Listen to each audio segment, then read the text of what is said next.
நேற்று வீடியோ பார்த்தோன்னே நான் கூட சொல்லியிருப்பேன், இந்த ஐஸ்கிரீம் வச்சு நான் ஒரு ரெசிபி செய்ய போகிறேன். இந்த ஐஸ்கிரீம் வச்சு நம்ம மோச்சி தான் செய்ய போகிறோம். இதுதான் இருக்கிறதுலே ரொம்ப ஈஸியஸ்டான ரெசிபி. நம்ம வேற கடந்த 2 நாளாக ரெசிபி எல்லாம் தோத்துட்டு இருக்குன்னு சொல்லி இதையா செய்வோம்னு சொல்லி செஞ்சுட்டு இருக்க தான் யோசனை வருது. இதை உருளை பண்ணுறது என்கிட்ட உருளைக்கட்டை எதுவுமே இல்லை. எதையாவது பண்ணி முன்னுக்கு வரலாம்னு பார்த்தா கால் வைக்கிற இடமெல்லாம் கண்ணி விடி வைக்கிறாங்களே. கடைசியாக ரூமை சர்ச் பண்ணி பார்த்தா இது செட் ஆகும் சொல்லி இன்னொன்று கண்டுபிடிச்சேன்.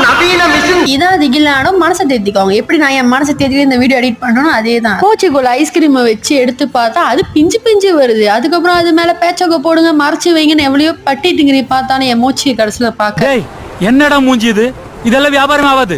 மோச்சிக்கு பதிலாக ஏதோ ஒரு உருளைக்கட்டையை செஞ்சு வச்சிட்டேன். அது வேற பின்னால தண்ணி அங்கங்கே ஊற்ற ஆரம்பிச்சிரு. சரி ஐஸ் பிள்ளை தூக்கி 1 ஹவருக்கு அப்புறம் எடுப்போம்னு சொல்லி பார்த்தா அது ஃப்ரீசரில் வச்சு அது கட்டி ஆகி போச்சு.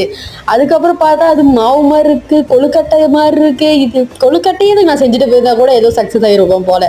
இந்த வீடியோ ஃபெயிலியர் வீடியோவில் சேர்த்து இதோட 3 வீடியோ ஃபெயிலியர் வீடியோ ஆயிடுச்சு.